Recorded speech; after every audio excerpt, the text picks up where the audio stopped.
We can start to record. Okay. Yes. How are you? I'm fine, thanks. How are you? I'm fine too. I had class with the Evelyn.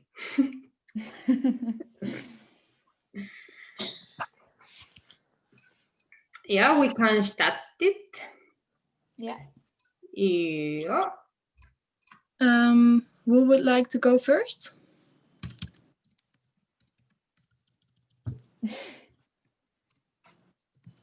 I can start if you want to. That's okay for me. Okay. It's So okay. I start to tell you about my family crisis. Thank you very much Yeah. for you started. I wrote a text which describes and explains and reflects a family crisis. And first of all, I'd like to say that it was very difficult for me to find a family crisis to report on. And yeah, as you already know, my family consists of my parents, my two older brothers, and me. And I would basically describe my family as the perfect family. There are only superficial disagreements and problems. So, and the relationship between us is very good. So, yeah, it was very difficult for me to find a family crisis in my immediate close family, even after long deliberation and heartaches. I wrote about a genetic defect in my family and its consequences. It all started on a Friday. It was September the 28th of 2018, with a completely normal university day. After lecture, I went home, packed my things, and like almost every weekend, I went to see my parents in Upper Austria. And when I arrived in my hometown, my mother greeted me with tears in her eyes. And she told me that my 14-year-old cousin, her name is Adele, had a stroke.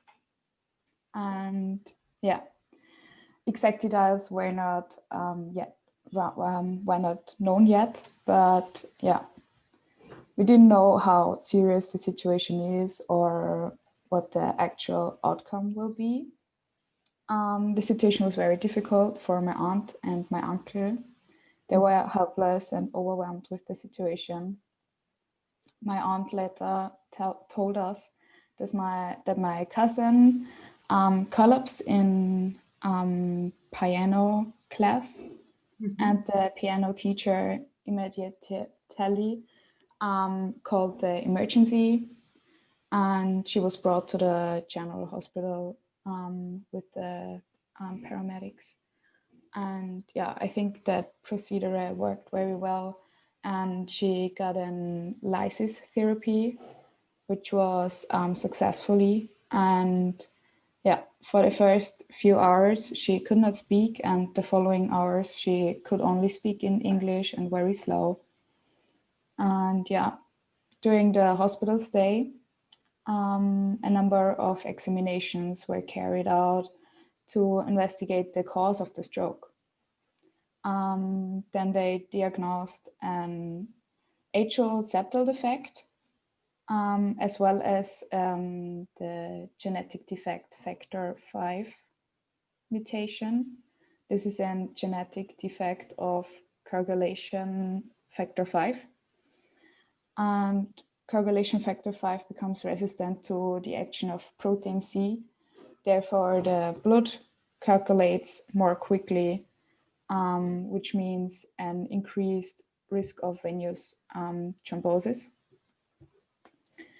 And yeah, the moment my aunt and my uncle found out about my cousin's critical situation, they were extremely afraid of lose and were worried and reproached because they did not know where the stroke came from.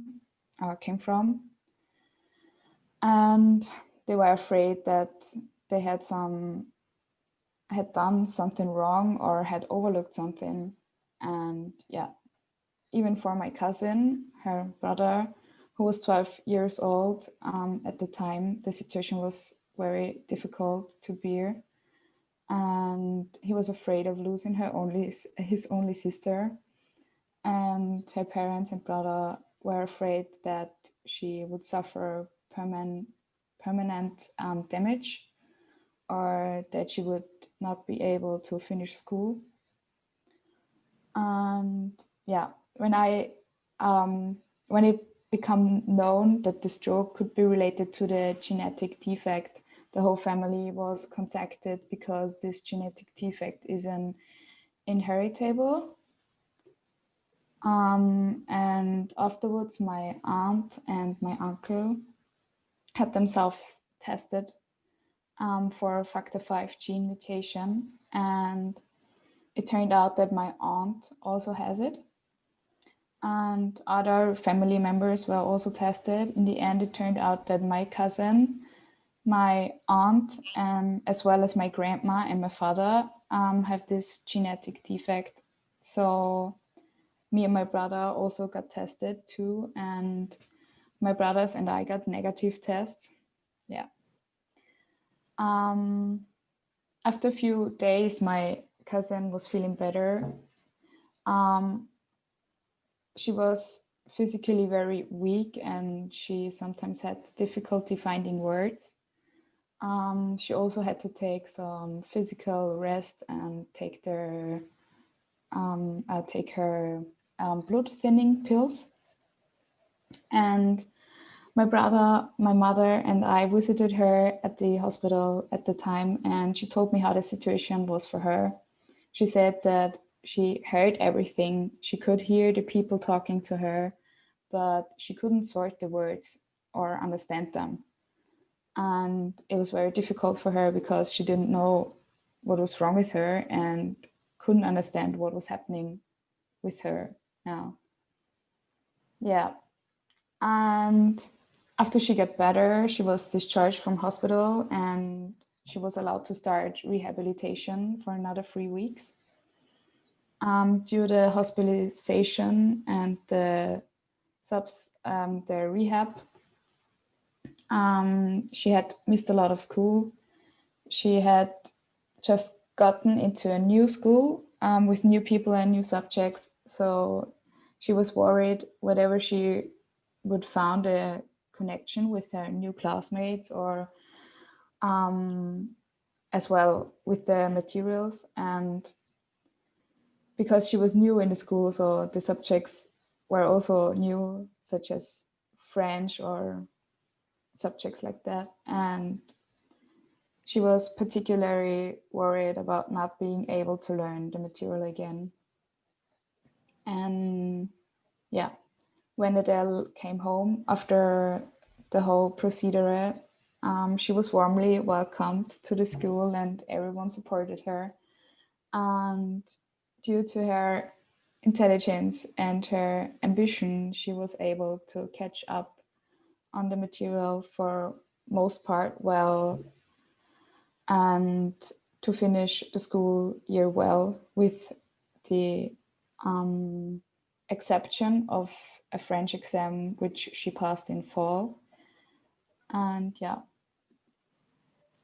I have a very good relationship to her, to my cousin, and the crisis affected me very much because of my knowledge about strokes and their consequences. And I was very afraid for my cousin. And after all, she's part of my family. And yeah, yeah, I can also talk to her about everything. And it was a very difficult time for Adele, but also for her family. But everything turned out well, and we all got through this crisis. And yeah, it was processed well. And yeah. Oh, That's thank it. you very much. How did you feel? Thank you. How did you feel at the moment, or your family? Yeah, I don't know. I was shocked. Maybe I I worried about how can this happen to a 14-year-old girl. So like strokes are, as I know, only older people do have strokes. So it was like maybe these are fake news or things like that. And yeah, but I was very sad, and yeah, I also cried with my mom. Yeah. Normal, it's a difficult situation. Yeah. Yeah, it's quite a story. Yeah. Very sad Yeah. for you and your family. Yeah, but it turned out well, so Yeah, it's not that she's sad. okay now. Yeah, she's like before the Oh, stroke. that's No, fine. Okay, fine. Thank you very much, Pia. You're welcome. And continued.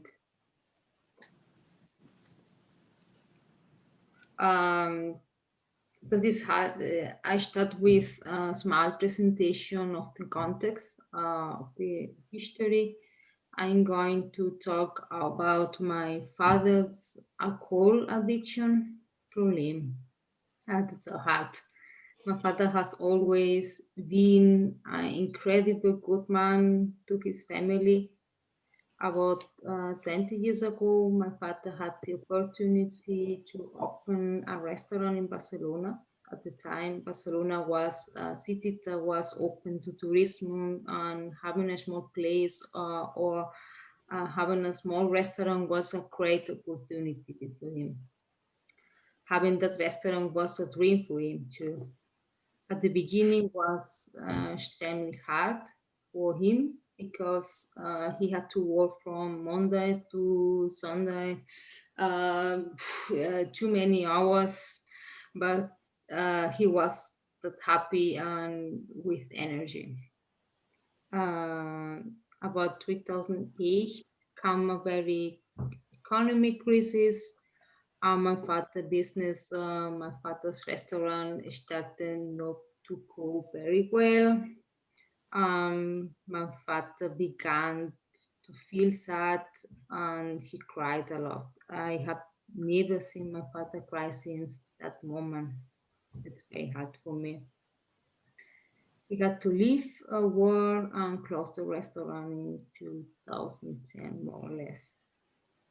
At the time, my mother, I worked full time and said to my father, don't worry. At the time, I was already working and helping out a bit at home.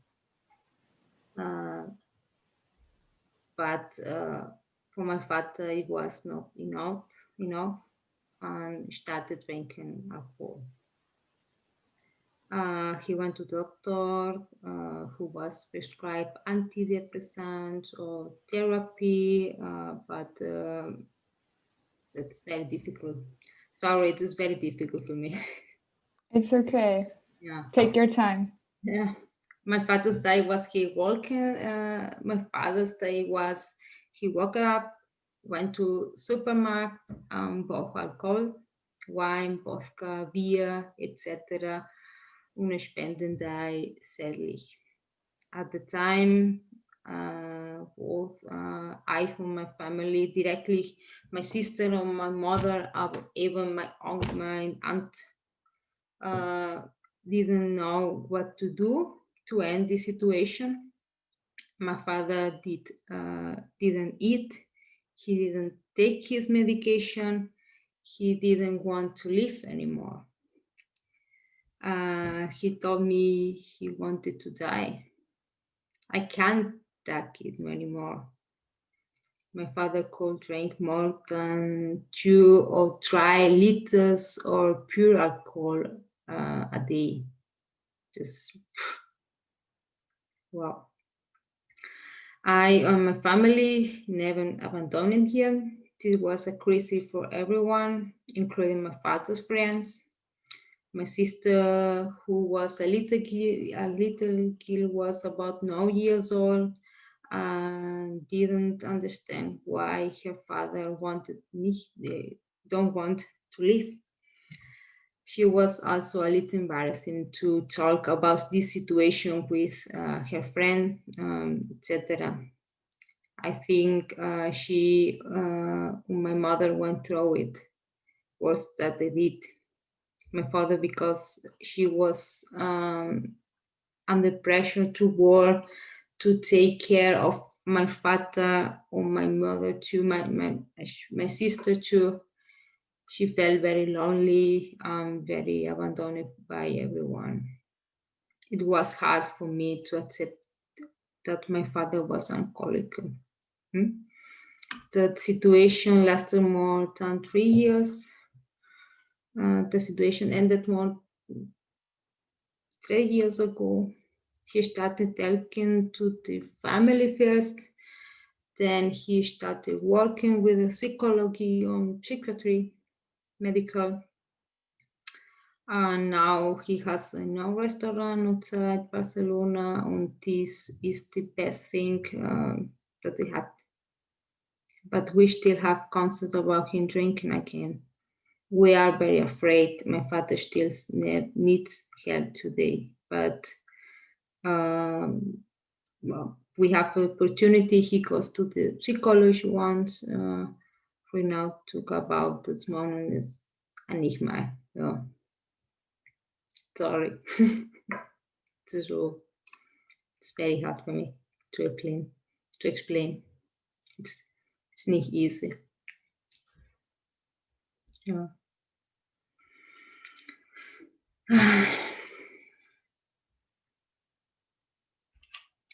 So do you have a Yeah, question? that's very hard Yeah. for you and for your family. Yeah, the situation is enigma. Es ist ja, dieses Moment, ja, das ist direkt von my family und ja. How did you go through this? So what did you do to get your head clear and I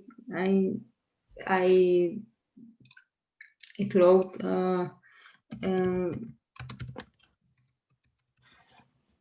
I throw a lot about my friends, my boyfriend at the moment. This was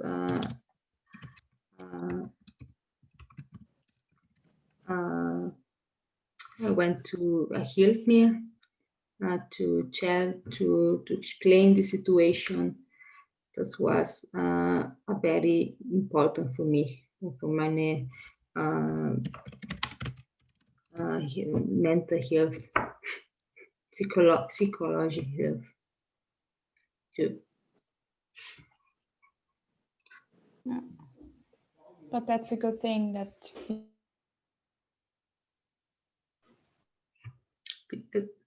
you Yeah, I thought this is not possible. Why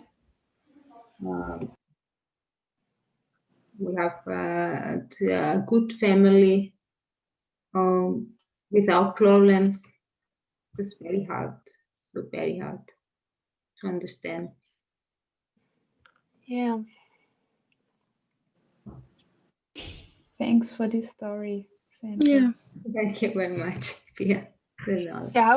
I have one question. How do you feel about it now? But you said it was like 3 years ago that he started to get up, get a little bit up. But how do you feel about it now? He's better. He's better now.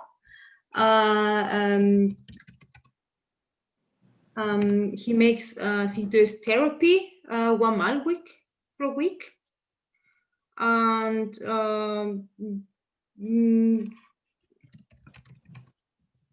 yes, it's now normal everything, more or less. Ich try to talk about this theme of this problem with him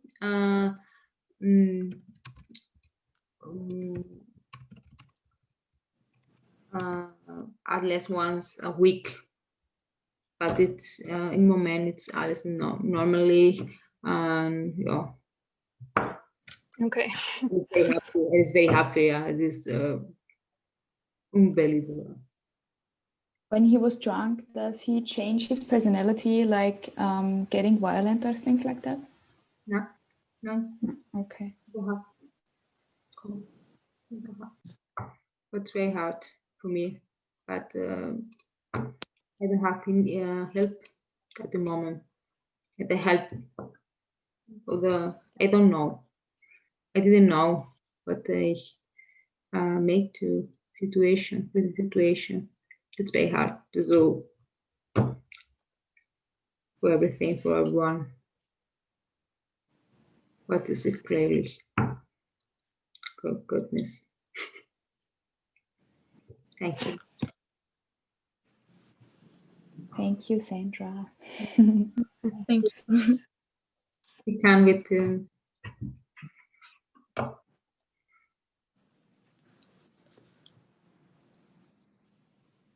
Marjolein? Voor jou?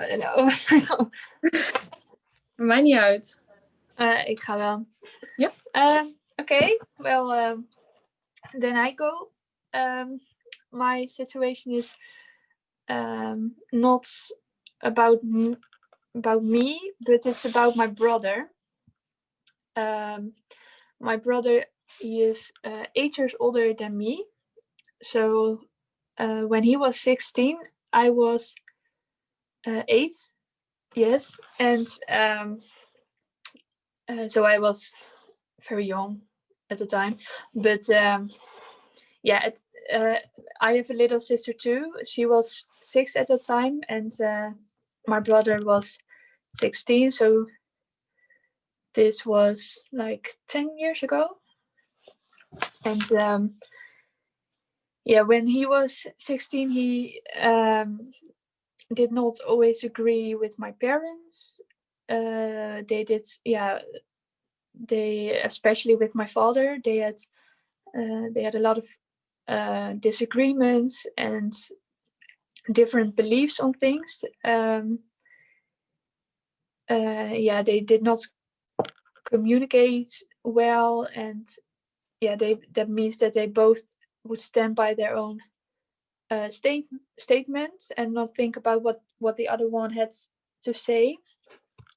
Yeah, I got this a bit from my brother mostly, and a bit of stories about my from my father and mother, because I was very young. So I did, yeah, I knew a bit what was going on, but I tell you when I talk. So yeah, yeah, they had a lot of fights, mostly about that my brother wanted something and my parents wouldn't allow that, and my brother did not like that, and so so they would fight about that, and yeah, well, that got worse, and he couldn't concentrate enough for school. He yeah yeah, this so they had fights, and that led up to the crisis that I'm going to talk about. But what the main reason was, the main reason of the crisis was that that he was a bit rebellion to my parents. So, but that's like every teenager is at some point. But as a result of that, my father felt like he had lost like sort of grip on my brother, because my brother wanted more freedom, and my father would put up more rules for him, if that makes sense. I try to explain it. And yeah, well, my brother didn't want that. He just wanted to do his own thing, and yeah, they would argue a lot about it.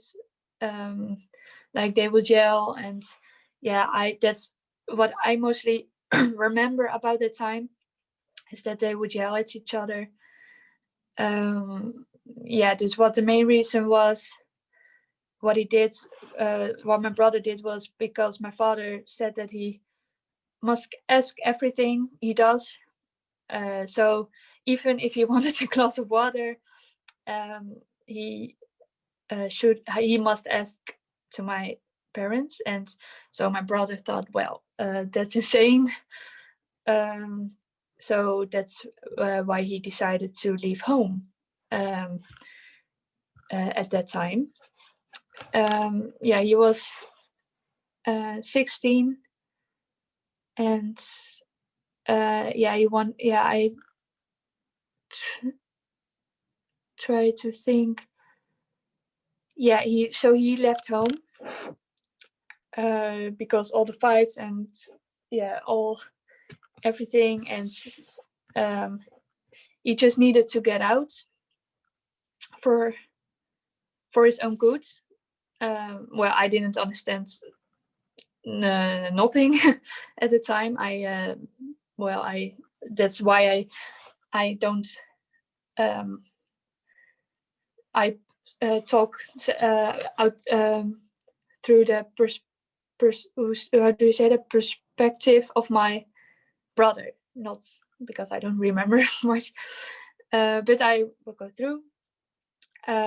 So he left to his girlfriend at that time, because he knew that my parents did not know where her house was. So they couldn't find him because they didn't know where she lived, because he didn't want to be found at all.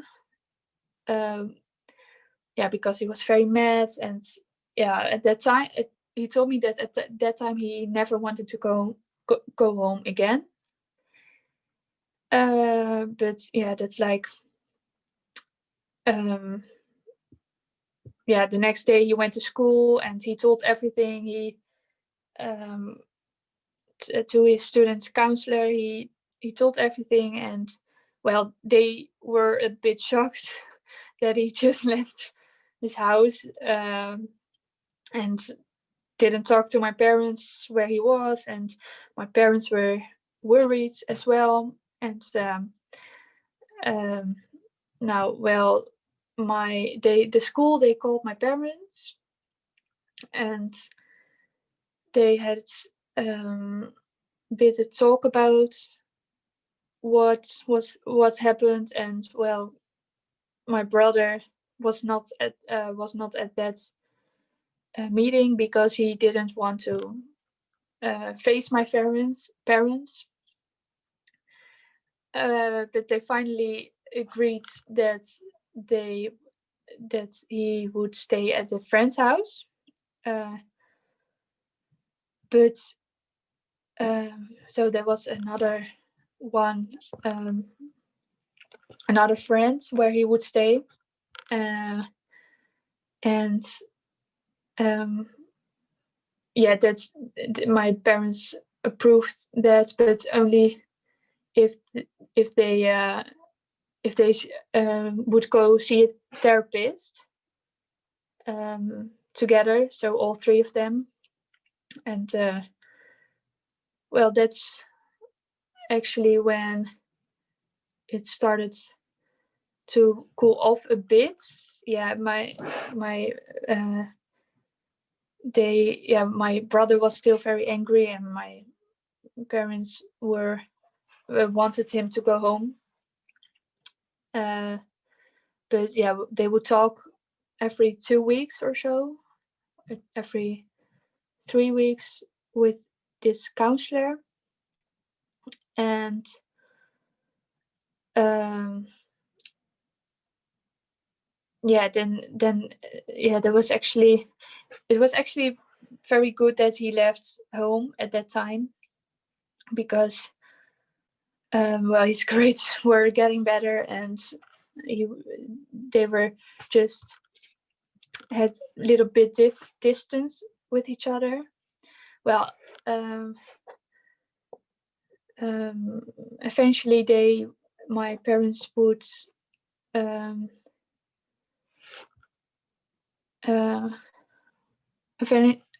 eventually my parents gave in a little bit. They said that if he wanted, he could stay, because at first they wanted him to go home, but now he said, well, okay, you can stay, but only if you finish school and stuff. And well, that's like, it started to cool off, and my brother thought, well, if it's my only choice, like if it's my choice to go home again, then I would consider to go home. So yeah, eventually he was 3 months gone. Yeah, he was, of course, he missed me and my sister very much. That was the hard thing also for him, because my mother and father, they wouldn't allow him to see us, because we were very young, and we didn't understand it yet. But finally he came home after 3 months. And it was very strange for them. But they were when he was home, they tried to like please each other. So that was like the different kinds of difference what was going on before the 3 months. I don't know how to say that, but I hope I explained it a bit. Yeah, and now it's like they fight sometimes, but just like everybody, and they get along well now. And my brother lives in Amsterdam now, and he comes home every once in a while. And it's I didn't really know what to tell, what's a crisis to tell, because I personally I didn't know, but I finally chose this one because my brother told me a lot about it. And for him it was very hard. For my parents it was very hard. For me it was strange to hear about it later, because I have a different experience with my parents. But yeah, that's a bit what happened.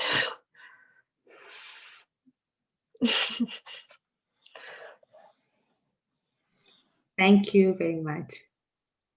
Yeah, I hope I explained it well and you could understand my English.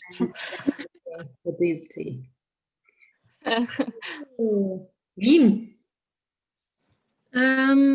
Okay. Yeah.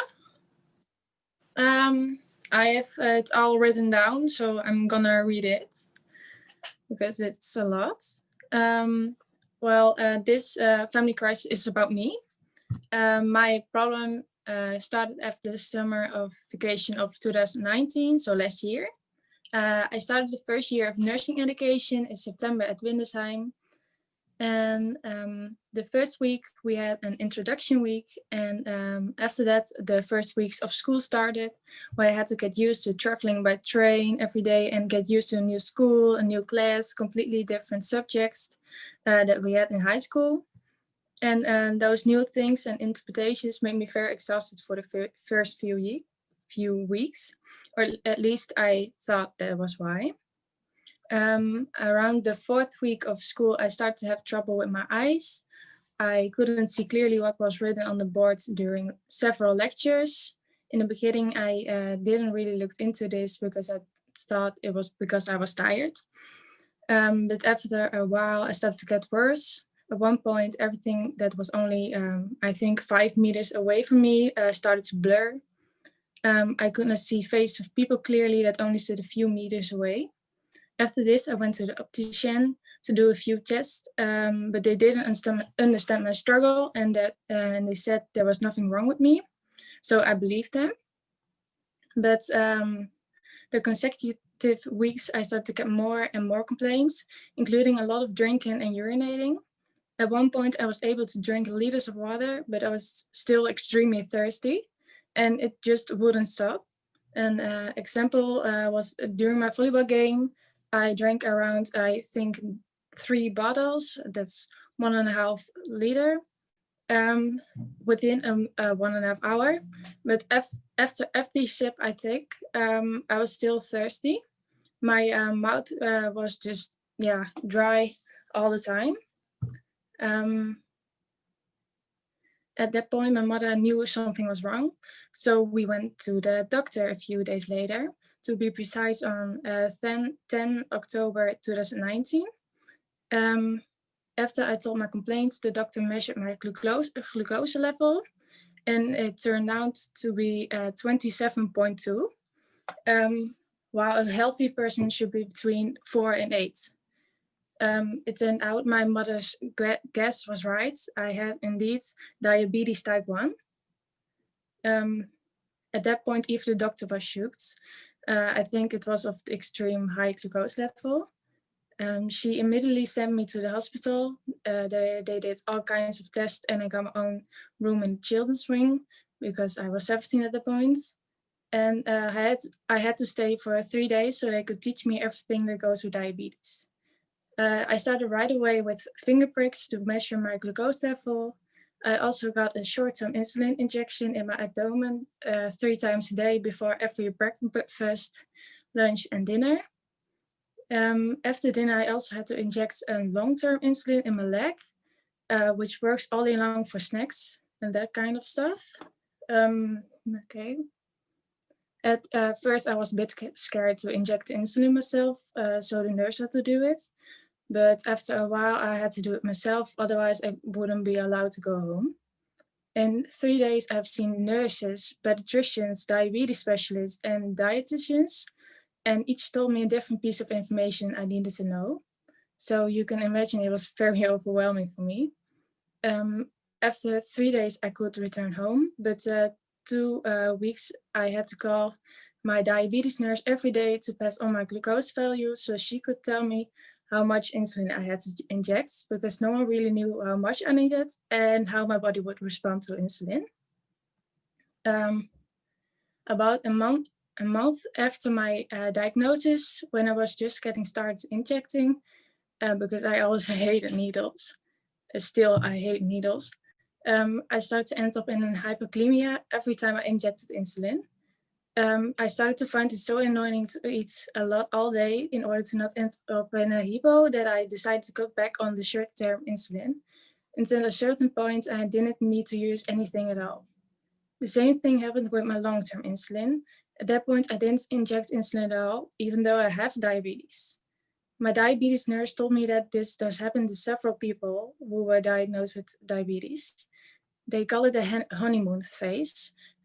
It's a phase where your pancreas still produces insulin itself, but it will pass after a while because you really are a diabetic person. The question is how long it lasts, because some people have a few weeks and some people have for months. I have now been in almost over a year in the honeymoon phase, but I don't know whether you can still call it that way, because sometimes I have to help my body by injecting insulin, because from certain foods, my glucose level increases so much that at that point, my body isn't able to break it down on its own. But sometimes even this doesn't have to be done, because for example, when I start exercising, I cannot inject insulin because I know I end up in a hypo every time. It is because insulin works better when you exercise and then you need less, or in my case, nothing. I now go to my diabetes nurse once in 3 months, where they check my blood pressure and weight and just chat with me about everything that's going on with me. I currently have a freestyle libre that is in a small round cup with a needle that you need to put in your arm. It's just a round thing here. And the freestyle libre measures my glucose level, which means I no longer have to prick in my fingers to know my glucose value. I just can scan the freestyle Libre with my phone, and I go around there, and then I see my value on the screen. At this point, I don't even know how to live without freestyle Libre, because it's so much easier to pricking your fingers around 6 times a day, and also everywhere you go. And I think that was it. My story about diabetes. Nice. Wow, that's hard. So how did you handle, how do you feel about the diagnosis? Diabetes. Yeah. Well, I took it, pretty good. I wasn't even really sad about it. I just thought, well, I got to live with it. Just with it. Yeah. How did your parents feel about it? Do they worry about you or? No, not really. They were shocked at that time, but everybody was shocked. And they handled it also very well. My mother was there all 3 days with me in the hospital. We went everywhere together. She also learned about everything. So yeah, it's going great actually. Nice. And now still Hmm? do you still find it hard sometimes, or? Yeah, sometimes, because well, sometimes I have to inject insulin, but it's just from certain foods. What kind of foods? Yeah, unhealthy, like chips and fries and pizza and something like that. My glucose level just increases so much that not even exercising works. So then I had to inject insulin, but every time it's different. So it's not reliable. Just annoying. Okay. Thank you very much. Yeah. Do you guys know the how does it called, the Libre? Yeah, freestyle Libre. Yeah, freestyle Libre. Do you guys know that in Austria, that you can scan with your mobile here and check your glucose? Yeah, genau. Yeah. Yes, we have. Yeah, we also have this in Austria. I don't know how the name is of this product, but it also works with the smartphone, so you can. Yeah. Oh, yeah. Yeah. Nice. Okay. Like very nice. Like I think 10 years ago, it was not able to check your glucose that fast and that easy. Yeah. I think that's crazy. It's crazy. Yeah. Yeah, because before you have to, with your finger or something. Yeah. Yes. Blood to prick in Yeah. your finger. Thank you. Yeah. Yeah. Okay.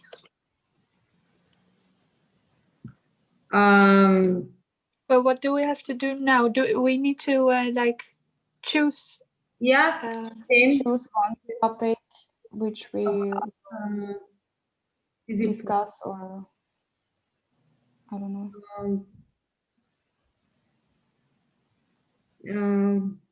Well, with diabetes, you can check like. I find interesting what does a person where here she receives the information that he or she has a disease or the illness. We can,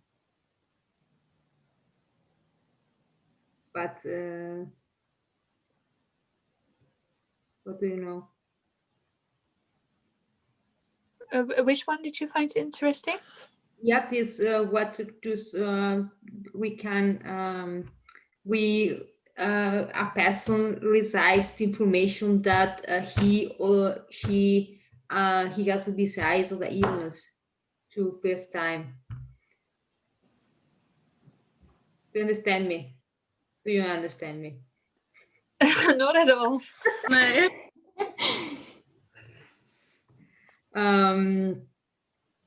It's okay. Sonst sag's mal auf Deutsch, Sandra. Das sagen, das ist, finde ich, Interesse, dass zum Beispiel, wenn jemand zum erstes Mal eine Information kriegt von einer Krankheit, so zum Beispiel so, das müssen wir recherchieren, welche Informationen nehmen wir oder welche Themen nehmen wir von diesen 4, die heute gesprochen haben, oder? Das ist jetzt. Ja, genau. Ja, aber willst du jetzt irgendwie mit Diabetes oder so auf das hinaus? Oder? Nein, ich meine über die erste Krankheit, wie zum Beispiel chronische Erkrankungen und so. Wenn sie jemand so zum ersten Mal sagt, okay, ich habe eine Krankheit, was ich mache, was ist unser Gesundheitssystem zum Beispiel. Okay. Ja, passt. Okay.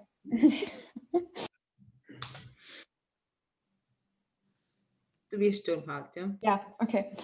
I think Sandra wanted to say that she find it interesting to research about chronic illnesses and how they get the diagnosis and how they feel about it, about the first diagnosis and the therapy and the talk you can, or the conversation you can make for this diagnosis. So Ja, das. So with the diabetes. yeah, I think Sandra wanted to say that it is more or less egal. Ist egal, ja. You can vergelijken. Wat is vergelijken? I think Vergleichen. So, what do you say? Lynn, weet je dat? Wacht even. You can compare diabetes in our countries. Like you can how your country would handle diabetes and our country would, and we can see numbers and compare them. So I think that's interesting as well. So yeah, maybe that's interesting. Yeah, I also think so. I think that's the easiest one. Yeah. We have to do, Yeah, I think there are many studies about it, and yeah, I think there are much information we can share To about look into. diabetes in Netherlands and Austria. Yes. Should we take this topic? Yes. Ja. Ja. Okay. So what do we have to do next? Meeting. Lynn, kan je even opzoeken? Ik heb echt nog steeds geen internet. It says students have to agree what information they will research, obtain regarding a topic that relates to the discussion. It is important that the crisis involves physical illness team will need to research how their healthcare system works, what payment responsibilities does the patient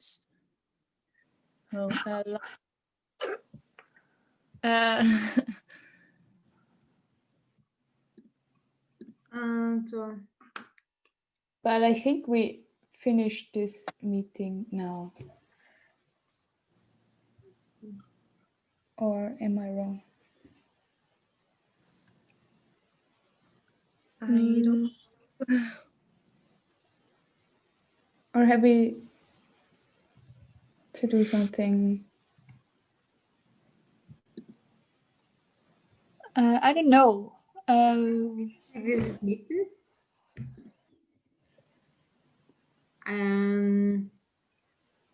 Marjolein, heb je wat op je laptop staan? Nee, maar do we have to... Oh. Students agree what information they will research, obtain regarding a topic that relates to the discussion. Yeah. Okay, yeah, that's what we have to do. So I think that means that we now can end the meeting and all like go find information about it, and then For the next meeting. I would talk about it in the next meeting. That's what I think. But yeah, okay. But should we discuss what we exactly want to research about?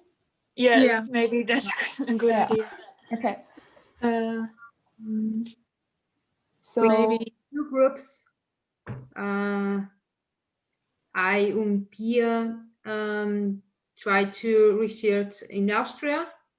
Yeah.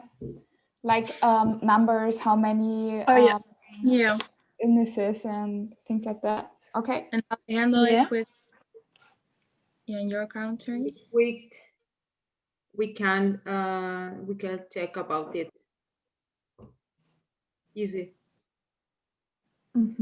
Yes. And we also can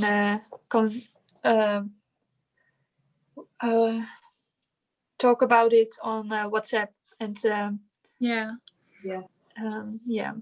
Maybe type the subtitles where we are going to talk after we researched it. So the number. yeah. Okay. Well, that's fine. Should we find a date for the next that would call? be fine, I think.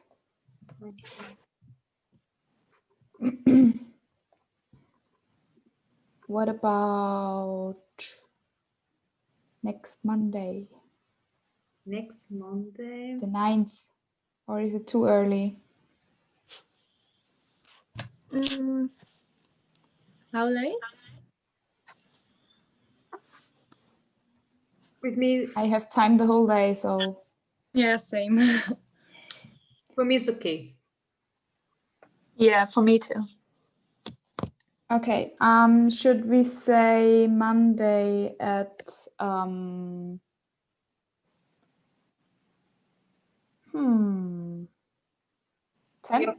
10 o'clock? 10? Yes, okay. That's fine. Bye. Okay.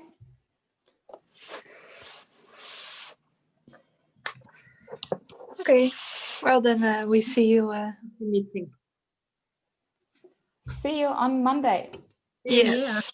For the conversation. Bye. It was nice to see you again. Bye-bye. Bye. Bye-bye. Bye.